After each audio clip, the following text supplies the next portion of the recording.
사랑하는 성도 여러분, 안녕하십니까? 오늘은 9월 7일 화요일 새벽 이슬과 같은 주의 말씀을 사모하며 나오신 모든 분들을 주님의 이름으로 사랑하고 또 축복합니다. 우리가 오늘 같이 상고할 말씀은 마태복음 5장 9절 한 절의 말씀 되겠습니다. 제가 받들어 읽겠습니다. 화평하게 하는 자는 복이 있나니 그들이 하나님의 아들이라 일컬음을 받을 것이니요. 화평하게 하는 자는 복이 있나니 그들이 하나님의 아들이라 일컬음을 받을 것이니요. 그래서 오늘은 화평케 하는 자들이 되라. 화평케 하는 자들이 되라. 오늘 보니까 화평하게 하는 자는 하나님의 아들이 된다. 왜냐하면 하나님은 화평을 위해서 자기 아들을 이 땅에 보내신, 그리고 화평의 근원이 되시는, 진정한 평강의 근원이 되시는 하나님이기 때문에 그렇습니다. 조슈아 리프만이라고 하는 사람이 그 베스트셀러에서 마음의 평화라는 책에 다음과 같은 이야기가 나오고 있습니다. 어떤 사람이 젊은이에게 그대가 가장 원하는 게 뭐냐 물었대요. 그랬더니 대답하기를 첫째는 건강이다, 둘째는 사랑이다, 셋째는 재물이고, 넷째는 아름다움, 다섯째는 재능, 여섯째는 권력, 일곱째는 명예. 세상 사람들이 추구하는 그 탑 리스트들이 여기 다 들어있어요. 그랬더니 그 사람이 그 젊은이의 말을 듣고 난 다음에 뭐라고 그러냐면, 친구여, 마음의 평화가 없이는 이 모든 것을 즐길 수가 없다네. 마음의 평화가 없으면은 너가 추구하는 건강, 재물, 명예, 사랑, 이게 다 즐길 수 없는 그런 것들이 되고 만다는 사실입니다. 여러분, 온 인류는 평화를 갈망하고 있습니다. 가정에서도 평화가 있어야 되죠. 여러분, 지금 우리 한국이나 미국이나 이혼율이 뭐 크리스천, 난 크리스천 구별 없이 다 50%가 넘어가고 있습니다. 또 우리 민족과 나라도 미국도 지금 인종차별로 인해서 곳곳에서 갈등이 일어나고, 몇 년 전에는 그 화이트 스프리머시스트들 KKK 그 저쪽 남부지방에서 대규모 집회를 가지고 지금 뭐 인종차별과 그 아시안 혐오 이런 것들이 정말 핫 이슈가 되고 있고요. 지금 벌써 아프가니스탄도 이제 탈리반의 그런 컨트롤하에 넘어가게 되었고, 어떻게 보면은 온 인류가 지금 평화를 갈망하고 있는 거죠. 만약에 지금 누가 나타나서 이 평화에 대한 구체적인, 정말 성취할 수 있는, 인류 평화를 설치할 수 있는 그와 같은 구체적인 방법을 제시한다면 그 사람은 노벨 평화상 아니라 국제적인 리더, 영웅이 되고 말 것입니다. 화평하게 한다라고 하는 말, 이게 평화라는 말인데요. peace. 영어 성경에는 blessed are the peacemaker 이렇게 되어 있어요. peacemaker다, 화평하게 하는 자다, 이렇게 되어 있습니다. 자, 여러분, 그 화평이라는 말, 히브리 말로는 그냥 일반 사전적인 정의에는 뭐라고 되어 있냐면, 찾아봤어요. 평화란 전쟁과 폭력, 갈등이 없는 상태를 의미한다. 이게 사전적인 평화의 정의입니다. 전쟁, 폭력, 갈등이 없는 상태. 그런데 히브리 단어 샬롬은 영어 단어의 한 단어로 해석할 수 없는 아주 복잡하고 다양한 의미를 가지고 있다는 사실입니다. 그래서 이 샬롬이라고 하는 히브리어의 사전적 의미를 보면은 샬레무트, 거기서 파생된 단어는 어떤 단어가 있나 보십시오. 이 샬롬의 의미를 포함하는 단어들이에요. 완전한, completeness, 완전함, 또 perfectness, 온전함, wholeness, 또 이 온전함에는 육체적인 건강, health, 그 다음에 평화, peace, 복지, welfare, 그 다음에 safety, 인간의 안전, 또 tranquility, 평온함, 또 번영, prosperity, 또 충만함, fullness, 안식, rest, 조화, harmony. 여러분, 이 샬롬이라는 말이 얼마나 풍부한 단어인지 아시겠죠? 이렇게 샬롬이라고 할 때 이스라엘은 인사가 하나밖에 없습니다. 샬롬이에요. 자, 그러니까 이거는 윌리엄 바클레이라고 하는 영국 주석가는 이 샬롬을 정의하기를 Hebrew peace, shalom, always means everything which makes for a man's highest good.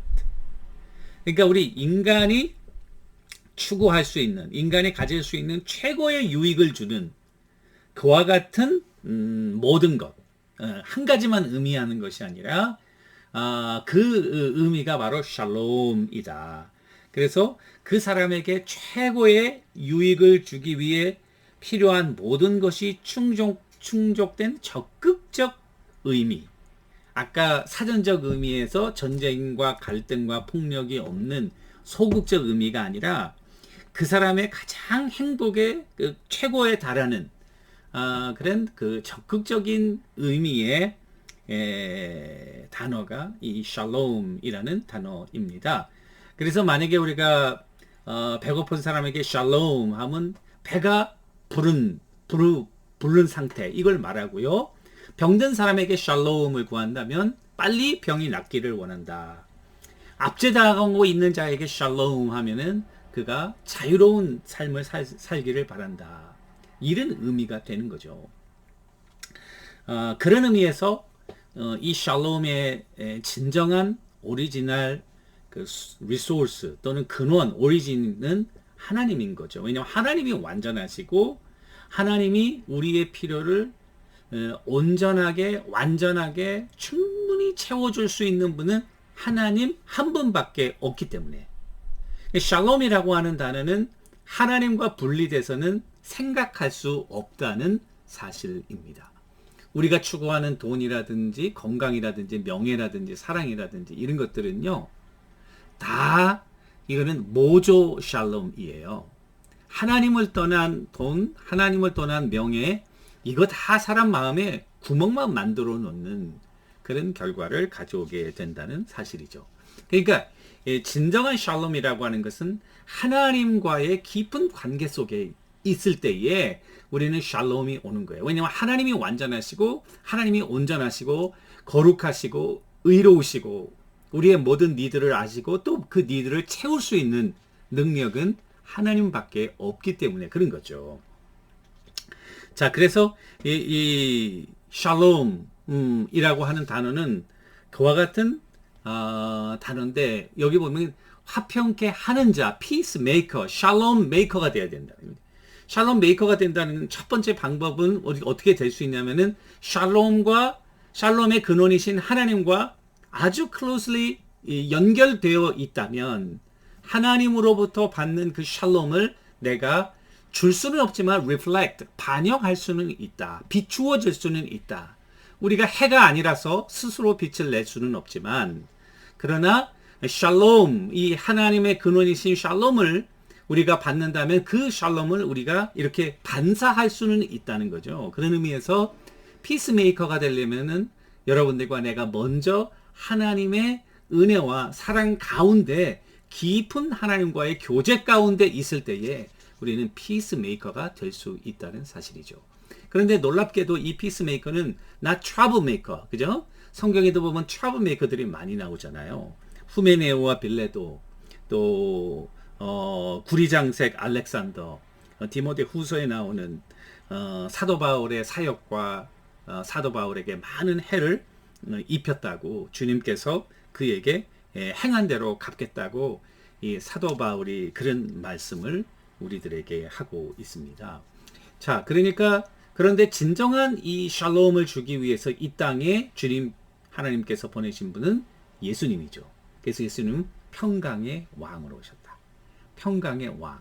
그러니까 우리는 지금 죄로 인해서 샬롬이 없는 거예요. 그죠? 하나님과 분리됐고. 그러니까 샬롬의 근원이신 하나님과 분리되는 것은 사망을 이야기하는 거예요. 샬롬은 사망의 반대가 되겠죠.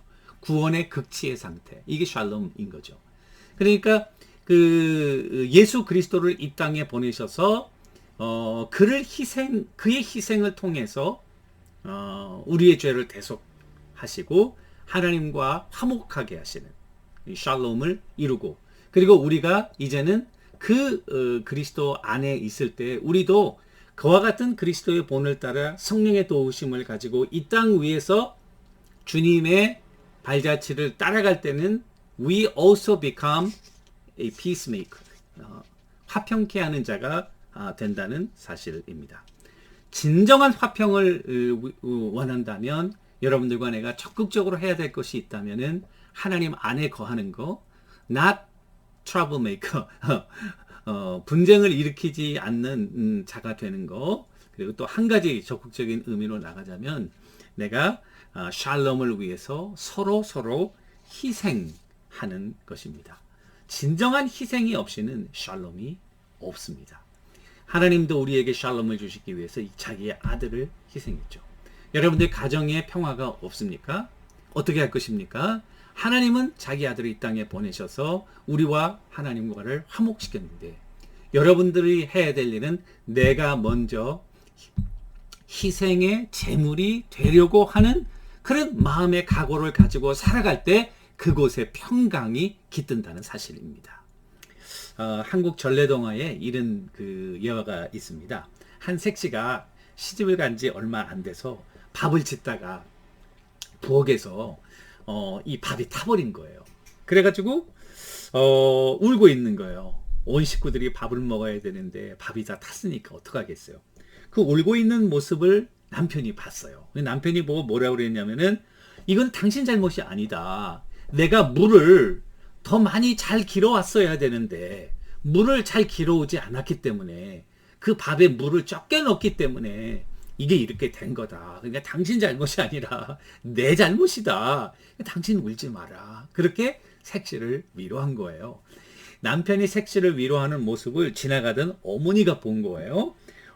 아버지가 본 거예요, 먼저. 아버지가 그걸 딱 보더니 너희들 잘못이 아니다. 이거는 내가 이 장작을 팰 때에 더 가늘게 빼야 되는데 힘이 없어가지고 두껍게 패는 바람에 불이 세가지고 이게 밥이 탄 거니까 너희들 잘못이 아니라 내 잘못이다. 그렇게 이 부부를 위로했다는 거예요. 그랬더니 등을 지나고 드는 어머니가 오더니 아니다. 이거는 당신 잘못도 아니고 우리 이 새애기 잘못도 아니고 우리 아들 잘못도 아니고 내 잘못이다. 왜냐면 내가 늙어가지고 냄새를 못 맡아서 요즘은 이 밥 타는 냄새가 나면 얼른 냄새를 맡아가지고 알려줘야 되는데 그걸 못 알려줬기 때문에 그런 것이다. 여러분, 그 가정이 불화할 수 있겠어요? 서로 간에 잘못했다고 이 모든 일이 다 나 때문이라고 그렇게 take responsibility 하는 그곳에는 웃음과 화평과 위로와 평강과 그 안에 하나님의 축복이 담기게 된다는 사실입니다. 우리는 참 과학이 발달하고 그리고 정말 초현대 사회에 살고 있지만 사람들의 마음은 더 강팍해지고 그리고 진정한 이 peace, 평강, 샬롬이 없는 불안하고 그리고 늘 어디에 쫓기는 그런 삶을 살아가고 있지 않는가. 그런 의미에서 여러분들과 저는 정말 그리스도 중심의 하나님으로부터 오는 진정한 샬롬을 우리 마음속에 품고 그 샬롬을 예수님의 사랑처럼 실천하는 가운데 이 불화한 곳에 정말 화합이 있고 또 갈등이 있는 곳에 평화가 있고 오해가 있는 곳에 용서와 배려가 넘치는 그 정말 진정한 피스메이커의 역할이 얼마나 중요한지 그 역할을 오늘 하루도 여러분들과 내가 여러분들의 손발이 닿는 그곳에 또 만나고 대화하는 그분들의 마음 가운데 심어져서 축복의 통로가 되는 여러분들과 제가 되기를 주님의 이름으로 간절히 축원합니다. 기도하겠습니다. 하나님 아버지, 화평케 하는 자가 복이 있나니 그들은 하나님의 아들이라 일컬음을 받겠다고 하셨사오니 오늘 하루도 화평의 근원이신 샬롬의 근원이신 하나님을 모시고 또 하나님의 아들 예수 그리스도를 중심에 모시며 성령님의 손잡고 순종하며 그리스도의 사랑을 이 땅 위에 실천하는 진정한 피스메이커들이 다 되도록 샬롬 메이커들이 되도록 주의 종들을 위로하시고 강하게 역사하여 주옵소서. 예수님의 이름으로 간절히 기도 올리옵나이다. 아멘. 여러분 오늘도 주님과 동행하시는 여러분들과 제가 되기를 주님의 이름으로 축원합니다. 감사합니다.